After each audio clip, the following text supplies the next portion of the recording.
Hello and welcome back to A Rose by Any Other Name, the podcast where we pull Shakespeare apart piece by piece and work out what his plays are actually doing. I'm Mr. Rose, and across this series, we are moving through Othello one scene at a time, looking at how Shakespeare constructs character, positions audiences, and develops ideas that you can carry into your external exam. In our last episode, Othello stepped into the light. The calm, disciplined man we met looked nothing like the dangerous stereotype Iago and Roderigo had created, but Brabantio's accusations has followed him into the Senate, and now Othello must defend his marriage before the most powerful men in Venice. Act 1, Scene 3 is the longest scene in the act, and it does a huge amount of work. Venice prepares for war, Othello tells the story of his life, Desdemona speaks for herself, Brabantio leaves behind a poisonous warning, Roderigo is manipulated yet again, and Iago finally explains the plot that will drive the tragedy. But one idea holds all of this together. Stories have power. Othello's true story creates love and earns trust. Iago's false story will turn that love and trust against him. So, our central question today is this: how does Shakespeare show that the person who controls the story can control the way other people see reality? Here are our characters again in case you require them. So, our scene in brief, we begin in the Venetian Senate. The Duke and the senators are receiving conflicting reports about a Turkish fleet. The number differs, and one report claims that the fleet is heading towards Rhodes, but the senators recognize this as a diversion. The real target is Cyprus. This political opening might feel separate from the marriage dispute, but it matters. Venice urgently needs Othello's military expertise. Before Brabantio can define him as a criminal, the Duke greets him as valiant Othello and asks him to defend the state. Brabantio then presents his accusation. He claims Desdemona has been stolen and corrupted through drugs, spells, and witchcraft. Othello admits that he married her, but denies everything else. He asks the Senate to hear Desdemona's testimony and offers to surrender his position and even his life if she condemns him. While Desdemona is fetched, Othello tells the story of their courtship. Brabantio had regularly invited him into his home and asked about his life. Othello described battles, slavery, escape, travel, and danger.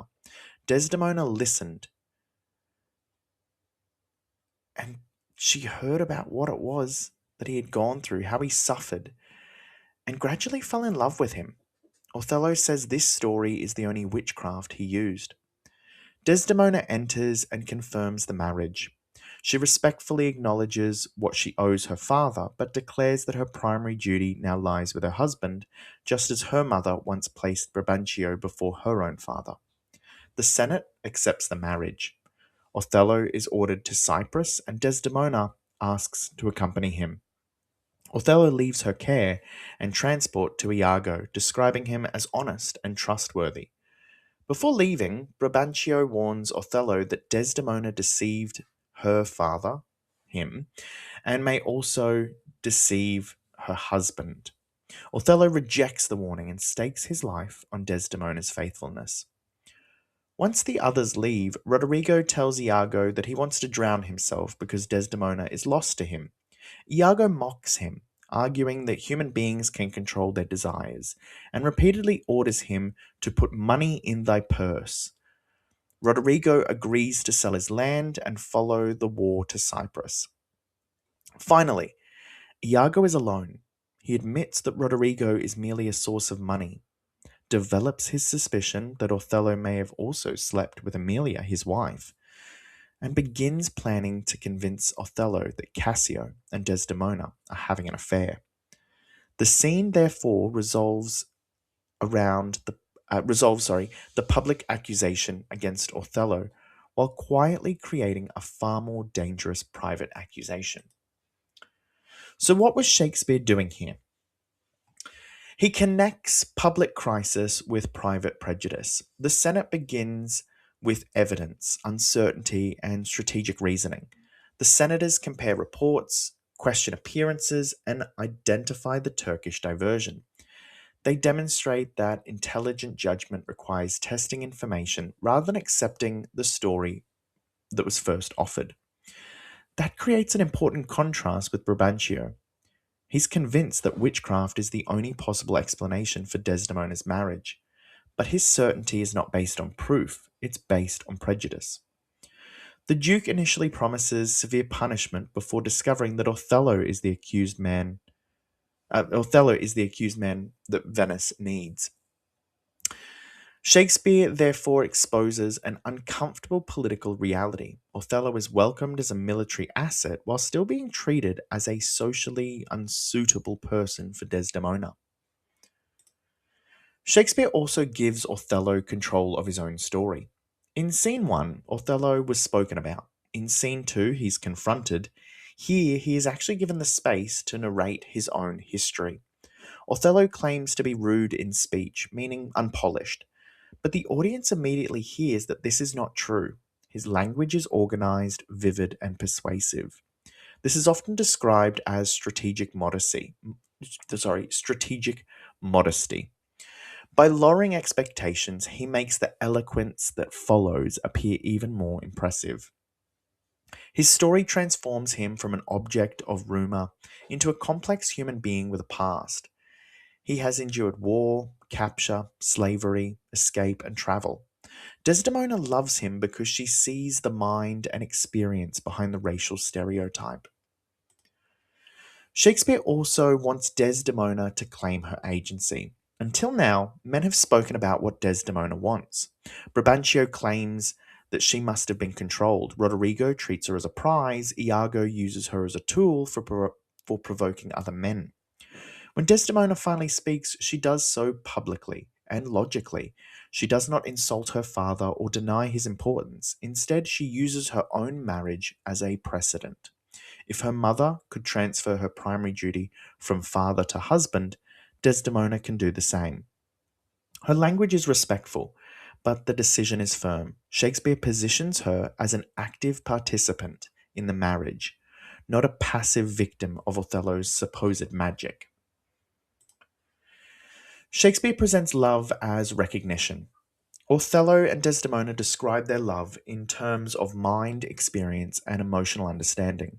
Othello says she loved him for the dangers he had passed.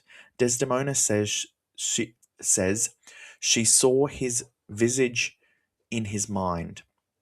The word visage means face. Desdemona claims that Othello's true appearance is found within his character. This challenges a society that judges him through skin color and racial stereotypes. However, the scene also contains a subtle vulnerability. Their love has been built through narrative. Desdemona knows Othello through the stories he tells, and Othello trusts the way she interprets him. Iago will later exploit that same dependence on interpretation by telling a different story about Desdemona. Shakespeare also wants to look at how prejudice can survive defeat. Brabantio loses his case, but his final warning remains. He suggests that because Desdemona deceived him, she may also deceive Othello. At this moment, Othello rejects the suggestion completely, yet the audience remembers it, and Iago will later repeat the same logic. Shakespeare shows how an unsupported idea can remain available even after the evidence has disproved it. The Duke's defense of Othello is also limited.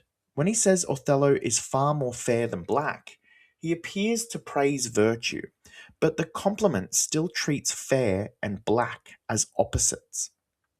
Othello is being accepted by being described as morally unlike the negative meanings attached to blackness. The prejudice is softened, but it's not removed. He places Othello's trust directly into Iago's hands. So, Othello calls Iago a man of honesty and trust, and assigns Desdemona to his care. The dramatic irony is brutal. The audience has heard Iago confess his hatred, manipulate Brabantio, and exploit Roderigo, but Othello sees only a loyal subordinate. This decision gives Iago access to both Othello and Desdemona. Shakespeare makes trust structurally dangerous.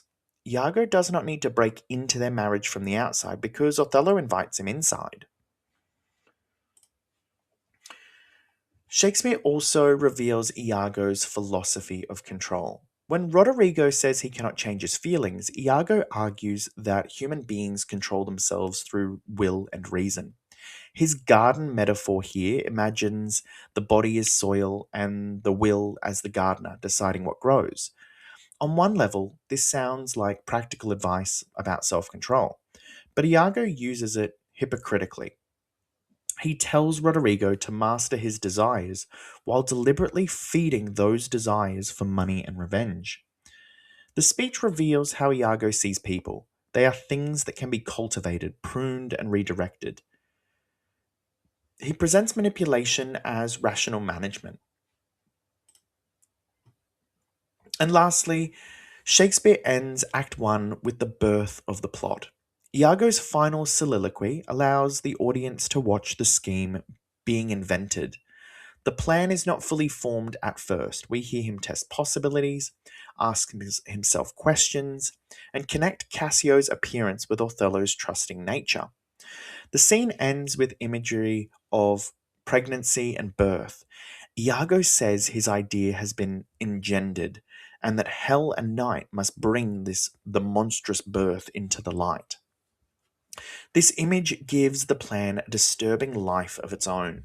Something conceived in darkness will soon enter the public world and reshape what the characters believe.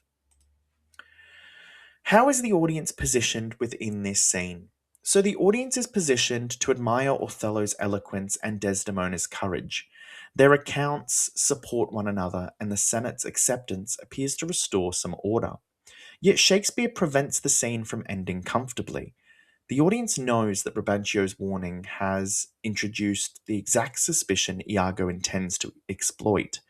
We also know that Othello has entrusted Desdemona to the one person working to destroy him. This creates dramatic irony and dread.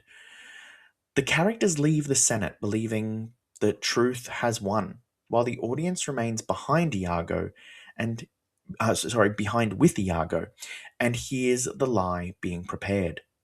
We're also positioned to compare Othello and Iago as storytellers. Othello's story is grounded in experience and it creates empathy. Iago's stories are designed around whatever his listener most wants or fears. He tells Roderigo that Desdemona can still be won, tells Othello that he is loyal, and tells himself that suspicion is enough to justify revenge. Let's have a look at some of our key quotes. As always, I may or may not have deconstructed these quotes in class, but I think that they're good to have a little bit of a closer look at. Our first quote: I will a round unvarnished tale deliver of my whole course of love. Othello promises a direct and undecorated account. Round here suggests completeness and honesty, while unvarnished, suggests something that is not artificially polished or disguised. The claim is ironic because the speech that follows is highly eloquent. It's actually a really great monologue. However, its beauty comes from lived experience rather than deliberate deception. This creates a valuable contrast with Iago, whose ordinary sounding language hides calculated invention. My next quote: She loved me for the dangers I had passed, and I loved her that she did pity them. This only is the witchcraft I have used. The balanced structure presents the love as mutual. Desdemona responds with compassion, and Othello responds to being understood. The line reclaims Brabantio's accusation of witchcraft and transforms it into a natural power of storytelling and empathy. For an exam, this quote can be used to support arguments about love, maybe language, narrative, or the contrast between reality and prejudiced interpretation. I do perceive here a divided duty. Desdemona recognizes competing obligations rather than pretending that there is no conflict. The adjective divided captures her position between daughter and wife, obedience and also independence. Her following argument is careful and logical. She honors Brabantio, her father, but claims the right to transfer her primary loyalty to Othello. This positions her as respectful without being submissive. My next quote: I saw Othello's visage or visage in his mind, and to his honours and his valiant parts did I my soul and fortunes consecrate. Desdemona separates outward appearance from inner identity. By locating Othello's visage, within his mind, she values intellect, character, and experience over racial appearance. The verbs saw and consecrate are powerful. Saw suggests genuine perception, while consecrate gives her commitment a sacred quality. She presents the marriage as a deliberate dedication of her future, not a moment of confusion or coercion. My next quote is: A man he is of honesty and trust. To his conveyance I sign my wife. This is one of the scene's sharpest examples of dramatic irony. Othello's judgment is completely sincere and completely wrong. The balanced nouns honesty and trust describe the exact qualities Iago performs but does not possess. The practical consequence matters. Othello's belief gives Iago responsibility for Desdemona and places him at the center of their marriage. Brabantio says, Look to her more, if thou hast eyes to see. She has deceived her father, and may thee. Brabantio reframes Desdemona's independent marriage as deception. The imperative look and the reference to Othello's eyes plant suspicion as something that careful observation should confirm. This line foreshadows the jealousy plot.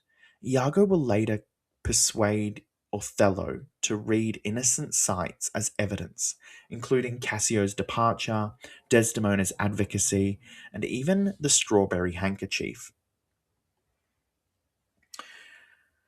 My life upon her faith. Othello's brief exclamation communicates absolute trust. He metaphorically states his life on Desdemona's loyalty.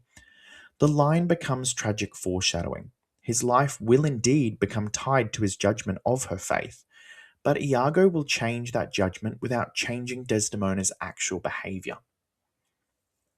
Our bodies are our gardens, to which our wills are gardeners. The extended metaphor here used by Iago suggests that identity and desire can be cultivated through choice. The garden may grow useful plants or weeds depending on the gardener's decisions. This sounds like a philosophy of self control, but Iago applies it manipulatively. He positions himself as the gardener of other people's thoughts, planting desires in Roderigo and preparing to plant jealousy in Othello. Put money in thy purse. Iago repeats this command again and again until it becomes almost hypnotic. The imperative reduces Roderigo's emotional crisis to a financial instruction and keeps him useful to Iago. The repetition exposes exploitation. Iago pretends to offer hope, but in his soliloquy confirms that Roderigo is simply a fool made into a purse. The more is of a free and open nature that thinks men honest, that but seem to be so. Iago identifies Othello's trust as the weakness that he will exploit. Free and open suggests generosity, directness, and emotional honesty. These are admirable qualities, but Iago understands how they can become vulnerabilities in a deceptive world. The contrast between honest and returns us to the appearance versus reality. Othello assumes that outward loyalty reflects inward character because that's how he himself behaves. And our last quote, I have it. It is engendered.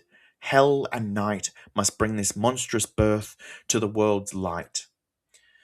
The semantic field of conception and birth presents Iago's plan as something newly created. Yet this birth is monstrous, produced by hell and night rather than love or nature. The contrast between darkness and the world's light foreshadows the way Iago will make hidden invention appear publicly true. As the audience, we will see the lie being born before the characters experience the consequences. So when we bring it all together, Act 1, Scene 3 appears to vindicate Othello and Desdemona. Evidence defeats accusation, and Desdemona claims her choice, and the Senate accepts the marriage. But Shakespeare closes the act by transferring control of the story back to Iago. Othello's narrative created love by revealing truth. Iago's narrative will create jealousy by manufacturing false meaning. The scene, therefore, establishes the central conflict of the play. Not simply love against hatred, but honest interpretation against deliberate distortion. Othello believes people will be known rightly. Iago knows that perception can be edited. Here are some of those questions, and I really do hope that you're having a go answering these because most of the content within the videos generally help you answer these, but it's important to put those efforts into having a go answering them yourselves. So, why does Shakespeare begin the scene with the Senate analysing conflicting military reports? How does Venice's need for Othello complicate its racial prejudice against him? How does Othello's claim to be rude in speech shape the audience's response to the eloquence that follows? How does Othello transform Brabantio's accusations of witchcraft into a story about empathy and love? How does Desdemona balance respect for her father with the assertion of her own agency? What does I saw Othello's visage in his mind suggest about appearance, identity, and prejudice? Why is Brabantio's warning dramatically significant even though his accusation has been disproved? How does the phrase honesty and trust intensify the dramatic irony surrounding Iago? What does the garden metaphor reveal about Iago's view of human nature and control? How does the repetition of put money in thy purse demonstrate Iago's manipulation of Roderigo?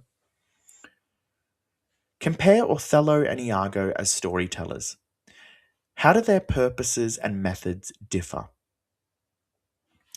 I want you to construct a thesis for the prompt. In Othello, language does not merely describe reality, it creates it. How can you use Act 1, Scene 3 to support your response? And which moment of this scene most clearly foreshadows Othello's tragedy? Defend your choice. Is Othello's openness best understood as a virtue, a tragic vulnerability, or both? Explain your interpretation. As always, I finish with my final challenge. I want you to choose one quote from Othello or Desdemona and pair it with a quote from Iago and complete this sentence. Shakespeare contrasts blank with blank to position audiences to understand that blank. Aim to compare purposes, not just techniques. Ask what each speaker wants the listener to believe, and why that difference matters to the tragedy. Well, that brings us to the end of Act 1. Othello and Desdemona leave Venice with their marriage publicly defended, but the audience has watched Iago create the idea that it will be destroyed. In the next episode, we move to Cyprus for Act 2, Scene 1. A storm will destroy the Turkish threat, but the far more dangerous conflict has already arrived safely on the shore. Until then, remember, in Othello, the most dangerous stories are not always the most dramatic ones. They are the ones told to exactly the right person at exactly the right time. I'm Mr. Rose, and this has been A Rose by Any Other Name. Thank you.